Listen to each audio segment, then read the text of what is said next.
नमस्कार, public speak में मैं हूं आपके साथ फरहत नाज। कार्यक्रम में आज हम बात करेंगे चौथे राष्ट्रव्यापी डिजिटल जीवन प्रमाण पत्र अभियान के बारे में। सरकार ने पेंशनर्स के लिए खास सुविधा दी है। अब बुजुर्गों को लाइन में लगने की परेशानी नहीं होगी और आप आसानी से जीवन प्रमाण पत्र ऑनलाइन जमा करा सकेंगे और पेंशन समय पर आपके अकाउंट में पहुंच जाएगी। और ये अभियान चलेगा 30 नवंबर तक। और आज इसी विषय पर चर्चा के लिए स्टूडियो में मौजूद हैं पेंशन और पेंशनभोगी कल्याण विभाग के संयुक्त सचिव ध्रुव ज्योति सेन गुप्ता जी, भारतीय विशिष्ट पहचान प्राधिकरण के उप महानिदेशक अभिषेक कुमार सिंह और रक्षा लेखा की संयुक्त महानियंत्रक मौली सेन गुप्ता। स्टूडियो में आप तीनों मेहमानों का बहुत बहुत स्वागत और अभिनंदन। नमस्कार। श्रोताओं, हमारी फोन लाइन खुल चुकी है और आप स्टूडियो में मौजूद विशेषज्ञों से अपने सवाल पूछ सकते हैं। नंबर है 01123310481 01123717117 01123717106।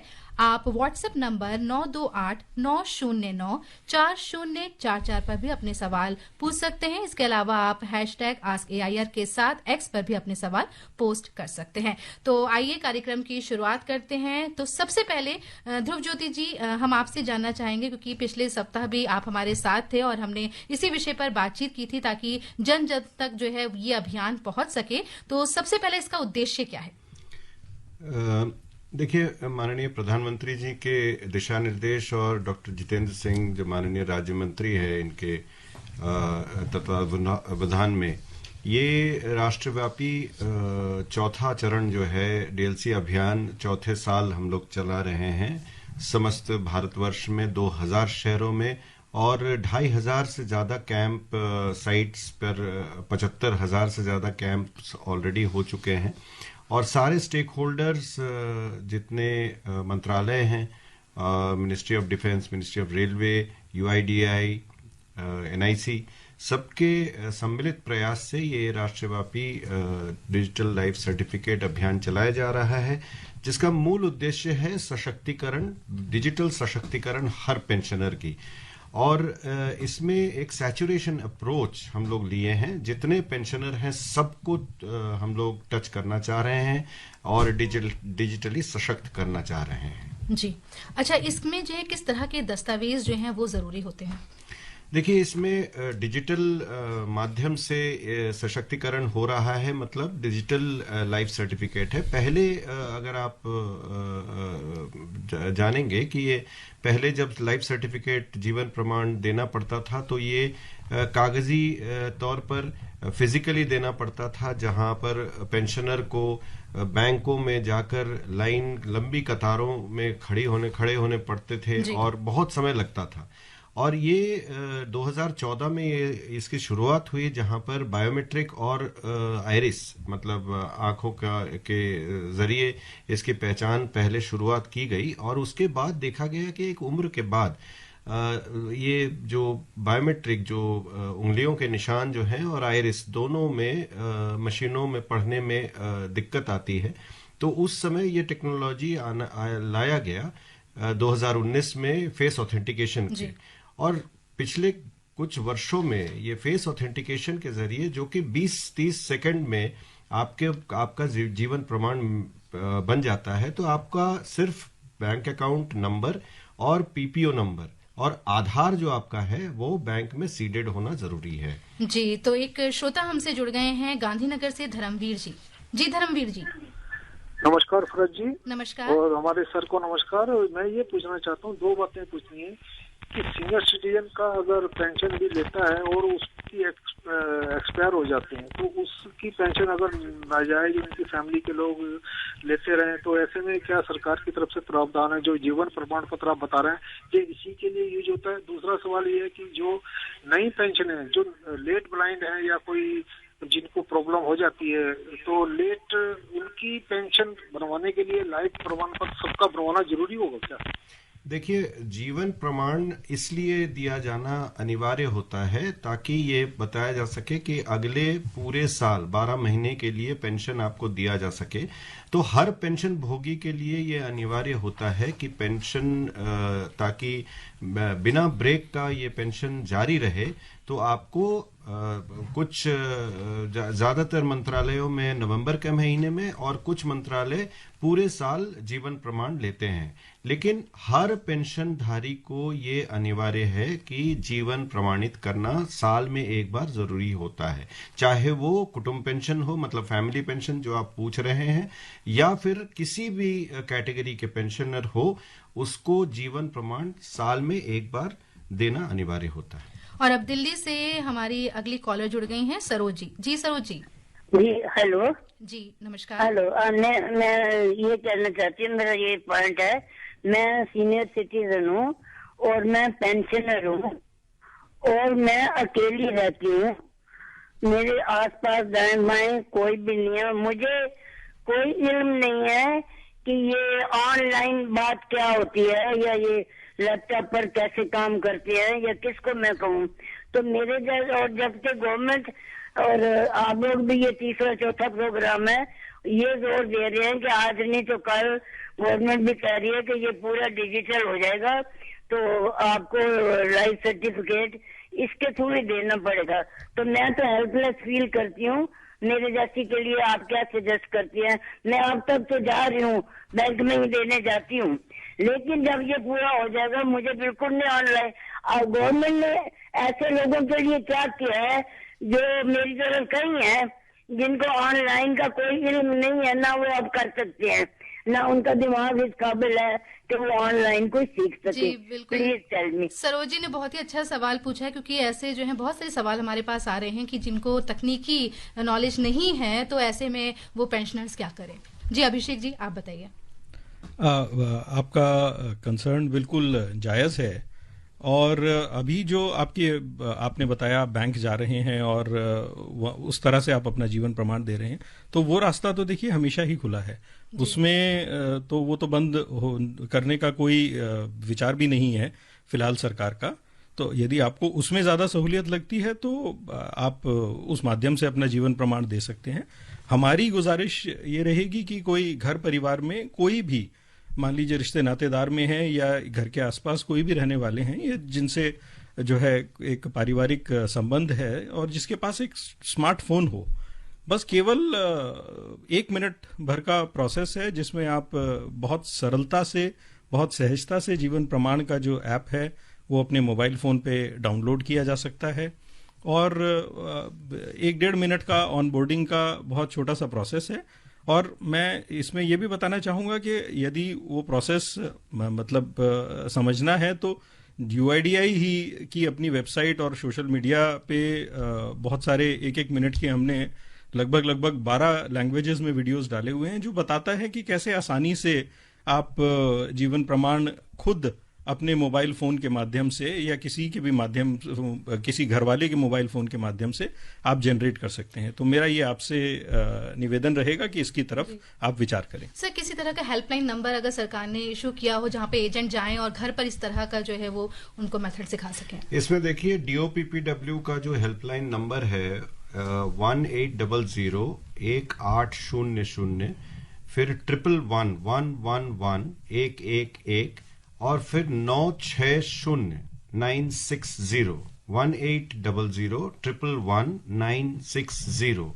ये हेल्पलाइन में आप अगर वीकडेज में कभी भी फोन करेंगे तो इसमें आपको अगर कोई भी परेशानी हो रही हो DLC के जनरेट करने में, तो ये आप लिखवा सकते हैं। हम लोग तुरंत इसके जरिए जितने स्टेक होल्डर्स हैं सारे एक नेशनल राष्ट्रव्यापी एक पोर्टल से जुड़े हुए हैं और उनके सारे नोडल ऑफिसर, लगभग 1200 नोडल ऑफिसर जुड़े हुए हैं इस राष्ट्रव्यापी पोर्टल पर, जहां पर दैनिक तौर पर और हर मिनट ये मॉनिटर्ड है एट द हाईएस्ट लेवल, तो आपकी परेशानी तुरंत दूर हो जाएगी। इसके अलावा मैं बताना चाहूंगा, अभिषेक जी जो बताए कि बहुत सारे कैंप्स हो रहे हैं। IPPB के जरिए आप लोकल पोस्ट ऑफिस को भी संपर्क कर सकते हैं।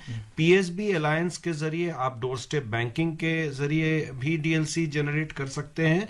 और जो भी नियरेस्ट कैंप है, आपके जो पेंशनर वेलफेयर एसोसिएशन है आपके एरिया के, उनके भी कोई भी वॉलंटियर से आप संपर्क करेंगे तो सारे पेंशनर वेलफेयर एसोसिएशन इस पोर्टल से जुड़े हुए हैं और आपको वो गाइड जरूर कर देंगे। जी, अब जयपुर से प्रमोद जुड़ गए हैं। जी प्रमोद जी। जी नमस्कार। मेरा निवेदन ये थे कि बेड रिडन पेंशनर है और फुट पाइट यानी राइट ट्यूब लगी हुई है और फेस रिकॉग्नाइज नहीं हो रहा है, क्या गलती हो रही है या कोई और समाधान है या इसमें ऐसा होता है, व्यवधान आता है? प्लीज देखिए, इसमें जो फेस ऑथेंटिकेशन का जरिया होता है, अगर कोई बेड रिडन है तो वहां पे थोड़ा ये जरूर तय कीजिएगा कि जो बैकग्राउंड है जहां पेंशनर लेटे हुए हैं उसका जो बैकग्राउंड है वो साफ हो, वहां पे कोई मूवमेंट नहीं हो और जो लाइटिंग हो उस जगह की वो बहुत थोड़ा वेल लिट हो और उसमें बहुत ज्यादा कोई परछाई का चहल पहल नहीं हो। तो स्ट्रेट लाइटिंग और एक स्टैंड प्लेन बैकग्राउंड ये होना जरूरी है। अदरवाइज जो फेस ऑथेंटिकेशन का जो टेक्निक है और जो टेक्नोलॉजी है उसमें करीब करीब 70 वो फीचर समाहित है और जिसके जरिए आपका वो बहुत आसानी से हो जा रहा है। अगर फिर भी आपको दिक्कत है तो मैंने जो हेल्पलाइन बताया उस हेल्पलाइन में आप संपर्क करें और इसको जरूर कल तक लिखवा दें। हम लोग जो स्टेक होल्डर हैं आपके लोकल, उस स्टेक होल्डर के जरिए आप तक जरूर पहुंच जाएंगे। और अब एक और लिस्टर हमसे जुड़ गए हैं दिल्ली से संजीव जी। संजीव जी। हाँ सर, आप सभी को नमस्कार। नमस्कार। मैं जानना चाह रहा था कि ये जो ऑनलाइन अप्लाई करने के बाद कोई फिजिकल फॉर्म में भी इसकी कोई वेरिफिकेशन होती है मैम? जी नहीं, ये डिजिटल सशक्तिकरण का मूल उद्देश्य तो यही है कि आप डिजिटली अपना जीवन प्रमाणित करें और अगर डिजिटली प्रमाणित हो रहा है तो टेक्नोलॉजी को ऐसे बनाया गया है कि आपके जो पेंशन डिसबर्समेंट अथॉरिटी है और जो पेंशन सैंक्शनिंग अथॉरिटी है दोनों इसको वेरीफाई करके इस पे डिजिटली इसको प्रूव करते हैं। तो इसीलिए फिजिकल देने की जरूरत और नौबत नहीं पड़नी चाहिए। जी, और अब रमा शंकर वाजपेयी जी हमसे जुड़ गए हैं। जी रमा जी। नमस्कार। नमस्कार। पूछता था कि जो है 60 वर्ष की उम्र के लोगों के ऊपर वाले जो है उसका कोई नया कानून निकला है कि उसको घर बैठे फैमिली आईडी द्वारा पेंशन प्राप्त होगी, तो क्या बताएं? देखिए, ये जो अभी हम लोग बैठे हैं ये हम लोग डिजिटल लाइफ सर्टिफिकेट पर ही आप अगर प्रश्न है तो वो बताइए, नहीं तो जो आपका प्रश्न है ये मेरे समझ से ये है कि आपका जो लोकल प्राधिकरण है, जो सिविल जो अथॉरिटी है, आपका जो कलेक्ट्रेट है, उस पे उनके पास आपको ये अप्रोच करके ये आप पता लगा सकते हैं। अच्छा मौली जी, मेरा आपसे प्रश्न था कि स्पर्श जो है वो नाम आजकल बहुत आ रहा है, तो वो क्या है? जी, स्पर्श हमारा रक्षा पेंशनर्स के लिए किया गया एक ऑनलाइन सिस्टम है जिसमें पेंशन सैंक्शन से लेके पेंशन डिसबर्समेंट भी हम खुद ही करते हैं। इसके लिए हम एक सूचना देना चाहेंगे आपके माध्यम से कि आधार के बेसिस पे ही सारे डीएलसीज जो हैं वो अप्रूव होते हैं। इसलिए अगर जो हमारे डिफेंस के पेंशनर्स हैं जो स्पर्श में हैं, अगर उनका आधार स्पर्श में अपडेटेड नहीं है या उन्होंने नहीं लिखवाया है तो कृपया उसे इस दौरान जरूर अपडेट करा लें। अगर उनका आधार अपडेट होगा तभी उनका लाइफ सर्टिफिकेट जो है वो स्पर्श में समायोजित हो पाएगा। इसलिए अगर उनका आधार पहले से नहीं है तो अभी उसे अपडेट कराएं और साथ ही डीएलसी भी करा लें, तो वो दोनों साथ साथ हो जाए। जी, तो इसके लिए किसी वेबसाइट पर जाना होगा? ये हमारे जो स्पर्श का वेबसाइट है वहां से भी हो सकता है, या फिर जहाँ हमारे जो आउटरीच प्रोग्राम हो रहे हैं, जहाँ पे डीएलसी कैंप लग रहे हैं, वहां पे जाने से भी किसी भी स्पर्श सर्विस सेंटर से हो सकता है, बैंक से हो सकता है, आईपीपीबी से हो सकता है, सीएससी जो हमारे सारे इन सब के साथ हमारे एमओयू हैं, ये किसी के पास जाके भी हो सकता है। घर बैठे स्पर्श के वेबसाइट से भी हो सकता है। जी, अच्छा अभिषेक जी, आपसे मेरा प्रश्न है, मौली जी ने बताया आधार के बारे में, तो जब भी आधार हम लोग ऑनलाइन अपडेट करते हैं तो बहुत सारी फ्रॉड चीजें भी हो जाती हैं कि अमूमन लोग बचते हैं कि आधार हमें अपडेट नहीं करना चाहिए क्योंकि सारी इन्फॉर्मेशन जो है वो डिजिटल मीडिया में आ जाती है। तो ऐसे में आप क्या कहना चाहेंगे? यह एक जनरल जनरल भ्रांति मैं इसको कहना चाहूँगा, शायद जानकारी के अभाव में ये उत्पन्न हुई है, इसलिए करेक्ट जानकारी सभी के साथ मैं आपके माध्यम से साझा करना चाहूँगा। पहली बात तो जब भी हम बायोमेट्रिक्स एक बार अगर हमने आधार को दे दिए हैं तो वो हमारे कोर डेटाबेस में जाके रेस्ट करते हैं और वहाँ से बायोमेट्रिक कभी कहीं भी ट्रैवल नहीं करते। आप ने चाहे जितनी बार भी किसी भी वजह से बायोमेट्रिक ऑथेंटिकेशन मान लीजिए किया हो, तो भी सिर्फ बायोमेट्रिक ऑथेंटिकेशन के फिंगरप्रिंट हैं या आइरिस हैं या जो चेहरा है उसकी जो इमेज है वो जाके हमारे डेटाबेस से उसको टैली करती है और वहां से यस या नो का जो रिस्पांस आएगा वो रिस्पांस हम आगे जिस एजेंसी ने रिक्वेस्ट की होती है उसको हम पहुंचाते हैं। ये तो एक मूल बात जो टेक्नोलॉजी की है, जिस प्रकार से इस फ्लो को बनाया गया उसकी है। अगर मान लीजिए किसी की वाकई में ये कंसर्न है कि फिर भी मुझे लगता है कि मेरा बायोमेट्रिक मिसयूज हो सकता है, तो हमारे 2 ऐप्स हैं UIDAI के और एक वेबसाइट है। UIDAI की वेबसाइट पे माय आधार करके एक पोर्टल है और M आधार करके हमारा ऐप है और साथ ही साथ में अब एक नया ऐप भी लिस्ट हो गया है, आधार ऐप। इन तीनों में जाके आपके पास में ये ऑप्शन है कि आपको लगता है कि मुझे अगले कुछ समय तक मुझे बायोमेट्रिक अगर ऑथेंटिकेशन नहीं करना है तो आप अपना बायोमेट्रिक लॉक कर सकते हैं। अच्छा। तो उसके बाद में यदि कोई प्रयास भी करेगा किसी भी रूप से, तो बायोमेट्रिक अगर आपका लॉक है तो आपका ऑथेंटिकेशन किसी भी रूप में संभव नहीं है। ये एक बहुत सेफ सिक्योर प्रणाली है और इसके ऊपर मैं बताना चाहूंगा साल के हम 2700 करोड़ से ज्यादा ऑथेंटिकेशंस करते हैं। ये एक स्केल है जो बता रहा है कि ये एक बहुत सिक्योर और जो है सुदृढ़ व्यवस्था है किसी के भी ऑथेंटिकेशन के लिए। जी अभिषेक जी, एक और प्रश्न हम लोग ले लेते हैं। हरियाणा से आया है राजेंद्र जी का। जी राजेंद्र जी। नमस्कार जी, फरदनाज जी को विशेषज्ञ को नमस्कार जी। नमस्कार। मैं ये जानना चाहता हूँ, काफी लोगों को और मेरे पास भी कोई परिणाम ऐसा नहीं है जी जो मैं अपनी उम्र मतलब बता सकूं नहीं बनता, तो वो क्या करें कि जिससे उम्र का पता, और डॉक्टर के पास जाते हैं तो वो भी पूरा मतलब कभी भी सही जवाब नहीं मिलता है, तो वहाँ पे भी चक्कर काटने पड़ते हैं, तो फिर क्या करें? जी देखिए, ये हम लोग जो ये अभी प्रश्न उत्तर कर रहे हैं ये जीवन प्रमाण के लिए है, और आपका जो उम्र पर जो प्रश्न है कि उसकी सत्यापन कैसे हो सके, तो इसके लिए जो भी दस्तावेज और जो रजिस्ट्रार हैं उन और लोकल जो कलेक्ट्रेट है उस पे आप संपर्क करें। जी बिल्कुल, और आप जीवन प्रमाण .gov.in की वेबसाइट पर जाएं, वहां पर जनरेट करें लाइफ सर्टिफिकेट। इसके अलावा वहां पर आधार नंबर और मोबाइल नंबर डालें और फिर फेस ऑथेंटिकेशन आपके पास आएगा, और उमंग ऐप जो है वो आप डाउनलोड कर सकते हैं, उसमें भी ये चीजें होती हैं। तो मैं जानना चाहूंगी उमंग ऐप क्या है, किस तरीके से मतलब वो डाउनलोड किया जा सकता है, इसमें क्या कोई रोल है इसमें? देखिए, जो जीवन प्रमाण का जो ऐप है, इसमें जैसे अभिषेक जी बता रहे थे, 2 ऐप है, एक आधार फेस आरडी और एक जीवन प्रमाण। ये दोनों iOS फोन पर, मतलब एप्पल फोन पर, और एंड्रॉयड फोन्स पर ये दोनों लागू हैं।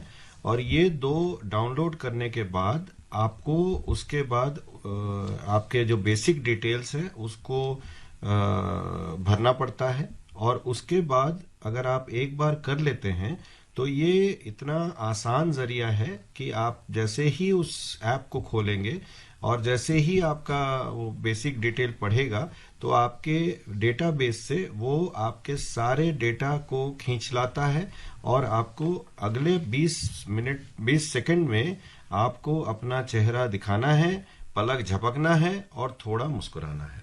और अब शिमला से राकेश जी हमारे साथ जुड़ गए हैं। राकेश जी, अपना प्रश्न पूछें। जी नमस्कार। नमस्कार। मेरा ये प्रश्न है, जैसे सत्यापन और केवाईसी क्या डाक द्वारा करवा सकते हैं, ये मेरा प्रश्न।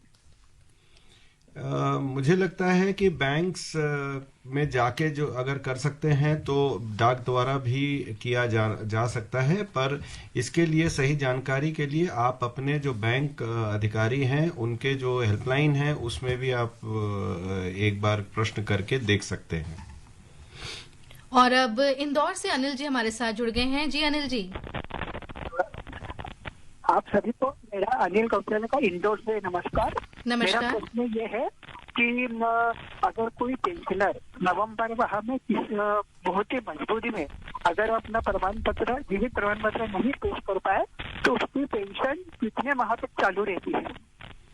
देखिए, ज़्यादातर जो हम लोग देख चुके हैं कि ऐसे कई कठिनाई हो सकती है और कोई इमरजेंसी हो सकता है, देश से बाहर हो सकते हैं कोई पेंशनर, वो भी अगर देने के लिए सक्षम नहीं है तो 1 माह तक नॉर्मली पेंशन डिसबर्स होता है। क्योंकि अगर 30 तारीख तक भी अगर कोई 30 नवंबर तक भी कोई अगर अपना जीवन प्रमाण दे रहा है तो वो वैलिड माना जाता है। और तो इसीलिए पेंशन डिसबर्समेंट अथॉरिटी जो है वो नॉर्मली दिसंबर तक पेंशन दे देता है। लेकिन अगर उसके बाद भी अगर जीवन प्रमाण नहीं आता है तो उसके बाद मेरे हिसाब से पेंशन डिसबर्समेंट रोक दिया जाता है। जी, और अब महाराष्ट्र से गुरुनाथ जी जुड़ गए हैं। जी गुरुनाथ जी, अपना प्रश्न पूछें। नमस्ते मैडम। नमस्कार। मैम, मेरा क्वेश्चन है, मैम ये जो आधार कार्ड पैन कार्ड हो गया है, ये जो मैंडेटली मतलब कहीं भी जाओ गवर्नमेंट सेक्टर में या प्राइवेट सेक्टर में कहीं भी कोई भी काम रहता है तो इसकी मांग होती है, इसको आधार कार्ड को तो मैडम क्या है मतलब गवर्नमेंट ने ऐसे मतलब प्राइवेट सेक्टर ऐसे जो लॉजिंग रूम में रूम लेने जाओ वहाँ भी आधार कार्ड, तो ये बाद में देखा गया है कि इसका कई बार मिस यूज भी हो चुका है। कई लोगों ने तो इसका मतलब फर्जी नाम से बैंक में अकाउंट खोल के वहाँ पे ट्रांजेक्शन भी चालू किए। तो क्या गवर्नमेंट ने इंस्ट्रक्शन देना चाहिए प्राइवेट सेक्टर को खास करके? गुरुनाथ जी, आपके सवाल का जवाब जो है वो अभिषेक जी देंगे। गुरुनाथ जी, आपकी जो कंसर्न है, स्पेशली आपने प्राइवेट सेक्टर का उदाहरण दिया, होटल्स का उदाहरण दिया, तो ये एक लॉ इन्फोर्समेंट जो हमारी एजेंसीज हैं, लोकल पुलिस है, उनकी एक रिक्वायरमेंट होती है कि जो भी कोई होटल में आके रुक रहा है उसका बेसिक जानकारी उनके पास हो। और रही बात आधार लेने की, तो कोई भी ऐसा प्रूफ जो आपकी आइडेंटिटी को डिक्लेयर कर सके वो वहाँ पर एक्सेप्टेबल होना चाहिए। और आपने एक और बड़ी वैलिड बड़ी कंसर्न आपने रखी कि साहब कैसे इसका मिसयूज ना हो। तो मैं ये जानकारी देना चाहूँगा कि ये जो अभी का प्रोसेस है कि आप कहीं जा रहे हैं और आपसे फिजिकली लोग आधार मांग रहे हैं, हम भी चाहते हैं कि ये प्रोसेस बंद हो, क्योंकि आधार का मूल पर्पस था एक आइडेंटिटी देना, और आइडेंटिटी तभी जो है सार्थक है अगर उसका ऑथेंटिकेशन या वेरिफिकेशन हो सके। तो हम एक जो हमारा नया आधार ऐप आया है उसके माध्यम से ऐसा सिस्टम बनाने जा रहे हैं जो कि ऑलरेडी चालू है कि आप अपने ही ऐप से अपने बारे में जो भी रेलेवेंट इन्फॉर्मेशन सामने वाला पक्ष आपसे मांगेगा वो ऑनलाइन मांगेगा और ऑनलाइन आप दे सकते हैं, और आधार का नंबर भी उनके पास डिस्क्लोज नहीं होगा, केवल आपकी वेरीफाइड जानकारी डिस्क्लोज होगी। जी, अच्छा ध्रुव जी, आपसे मेरा प्रश्न है कि जीवन प्रमाण पत्र का ये चौथा चरण है, तो इन चरणों में किस तरह के बदलाव देखे गए हैं? देखिए, ये सशक्तिकरण कुछ डेटा के माध्यम से मैं आपको बताना चाहूंगा कि हम लोगों ने पिछले साल 1,62,00,000 डीएलसी जनरेट किए थे, जबकि हमने अभियान चलाया था 845 शहरों में। इस साल 2000 शहरों में चला रहे हैं, जो हर डिस्ट्रिक्ट और उनके मेन सब डिवीजन में सभी जगह ये अभियान चल रहा है। और अब तक ये सबसे लार्जेस्ट एवर कैंपेन हो रहा है। और अब तक हम लोग देखिए 1,37,00,000 के ऊपर डिजिटल लाइफ सर्टिफिकेट जनरेट कर चुके हैं, जिसमें से अगर मैं आंकड़ों को देखूं, कल तक का जो आंकड़े कल तक के हैं उसमें फेस ऑथेंटिकेशन के जरिए हम लोग करीब 82 लाख फेस ऑथेंटिकेशन के जरिए डीएलसी जनरेट कर चुके हैं पेंशन भोगी ने, जो कि पिछले साल 52 लाख पे खड़ी है अगर आप मार्च तक का फिगर लें।